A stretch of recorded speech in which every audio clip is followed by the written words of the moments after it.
even before I could start, I got a, a small note saying that you are in the middle of the audience and the dinner to start. So let's be a little bit crisp. I said, okay. So I think, thanks Sharad and Rakesh. I think when Sharad started saying, okay, typically Friday is a time when you start catching up with your friends, I think I don't see a difference here, because I could see a lot of friends. I could see that a lot of partners, a lot of audience who is there is also catching up with their friends in this room. So I'm sure this event is really helping you to be really energetic and being powerful. Yeah, thank you. Okay. So before we start on this session, what I'm going to deliver is about what Sharad spoke about is the data center capabilities, and that what we have built over a period of time along with the network capabilities.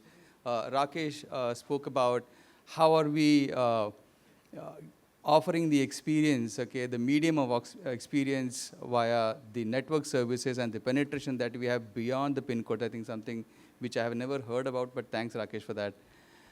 What I'm going to cover is about how does that experience get delivered, okay, through the digital mediums, right? But before we start, there is a quick 4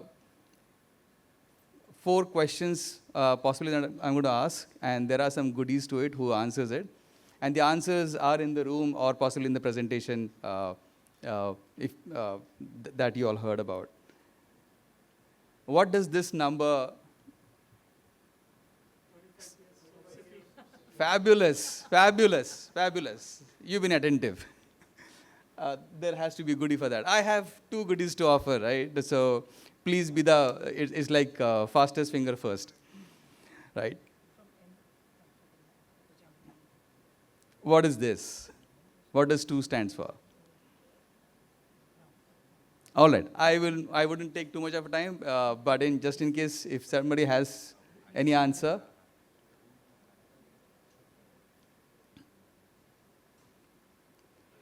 So today when we are talking about AI, we have AI cloud, which we have built.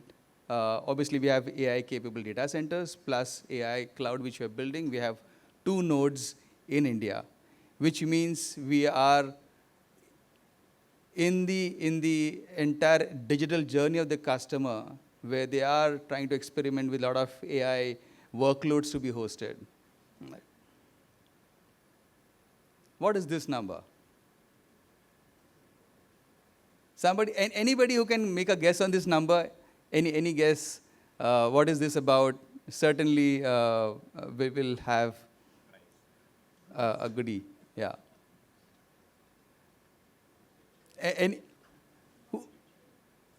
Okay. That is a very nearby guess. Okay. $17.6 billion is the cloud business expected by 2027, and while we are in 2024, it's close to $14 billion, and this is India number. I'm not talking global numbers. 14 billion. Obviously, it covers infra, SaaS, as well as PaaS. And out of that, if I'm just concentrating on the infrastructure as a service, that's close to 30% of the overall infra. And obviously, when you build PaaS or SaaS, there is underlying infra which is going to get bundled along with that.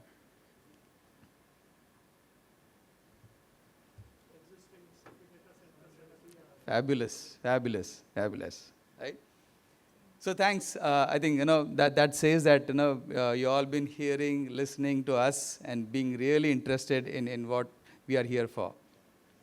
So what I'll quickly cover is on the trends. Okay, and I think maybe I'll just give a 30 seconds on before we started session. I was talking to some of the partners, and one of them told me that, oh, we didn't know that you are into the business of offering cloud services.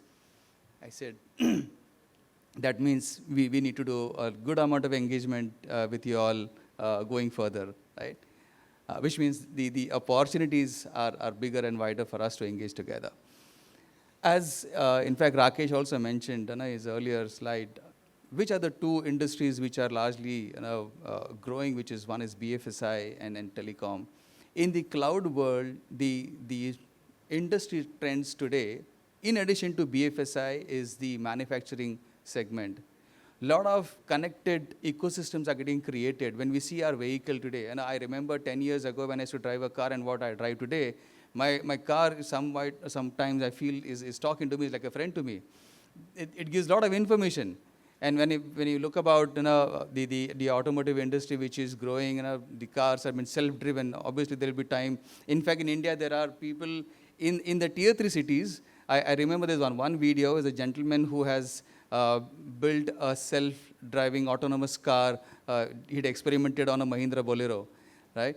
So just imagine for all this to happen, it's a lot of technology piece is working together to give that real-time dynamics, take decisions. A vehicle is able to take a decision driving on Indian roads.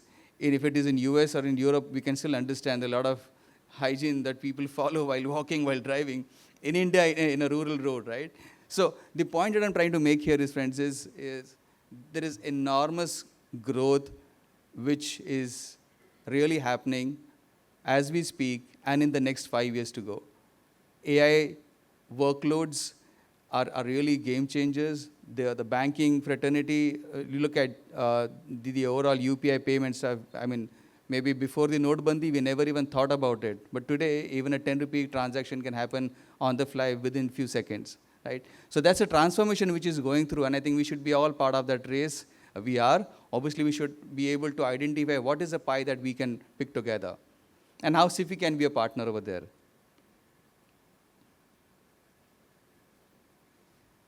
So this is a quick view of what is Sify there to offer you.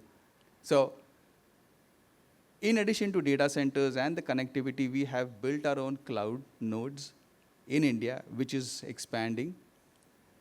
When I say cloud nodes, is Sify's own cloud, which meets the data sovereignty requirement, because when you're talking to this regulated industries like BFSI, a lot of data and more of, so you heard about DPDP Act, which is coming into play, which is about all the data of the Indian citizens has to stay within the geographical boundaries of India, right?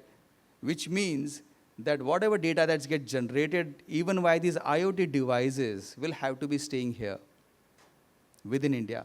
That requires a lot of computational power, which is where Sify is invested. And we are investing heavily to grow that footprint within India.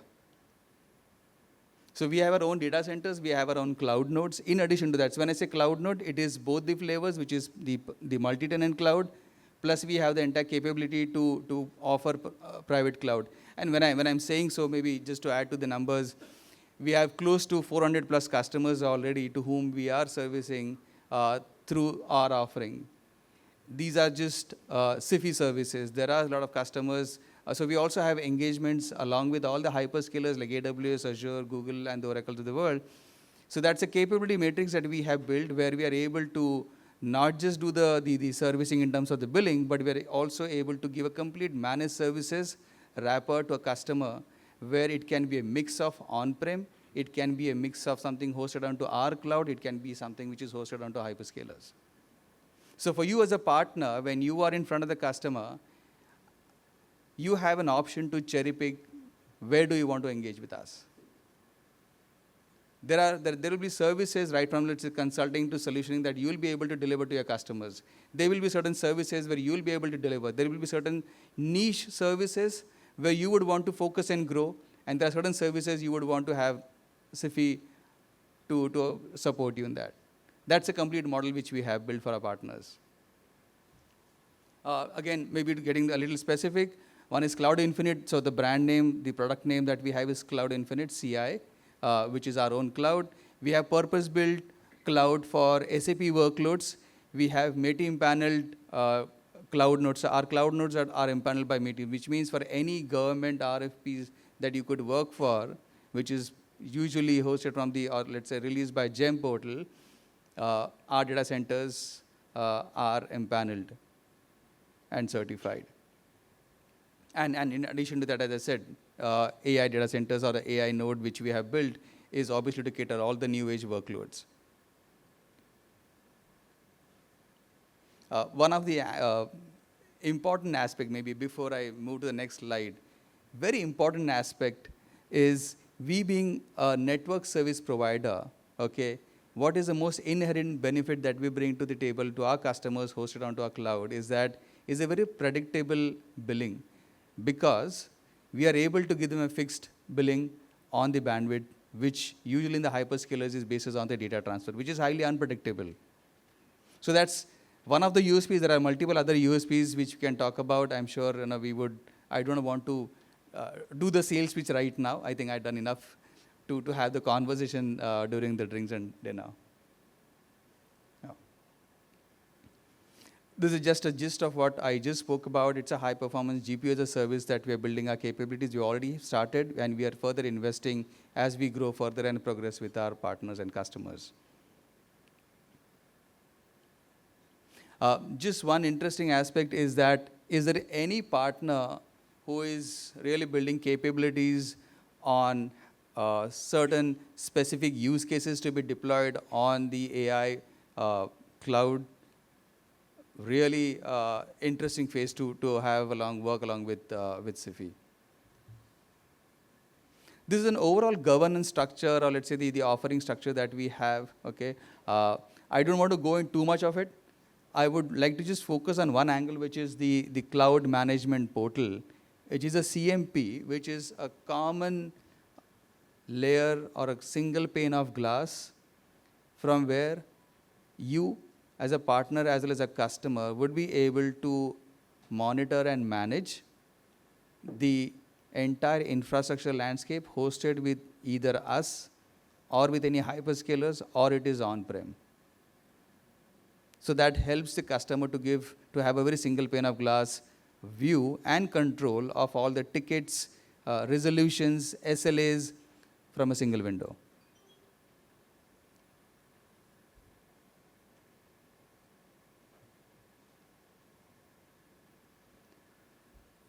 Now, without security, I think there is no conversation. It's like, it's like desert used to be towards the end of the menu, right? Usually,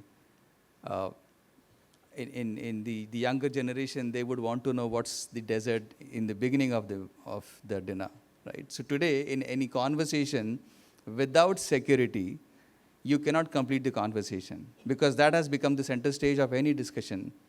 Because when you have so many open devices, and the data is circulated in a omnipresent channel, customers want to understand how is the security posture going to be. So right from consulting to solution to services and deployment is a complete life cycle that we'll be able to engage along with our partners and customers. Now I'm again sure this is cherry picking. Why? Because there will be certain areas where you will have niche skills which you have built over a period of time. It's always a co-creation and collaboration. I'm moving a little fast so that I keep it interesting, I keep it to the point, a little crisper, and I'm sure we can discuss more. With that, thanks a lot. I hope I should get one goodie for keeping within time, right? But thank you. Thanks a lot, friends.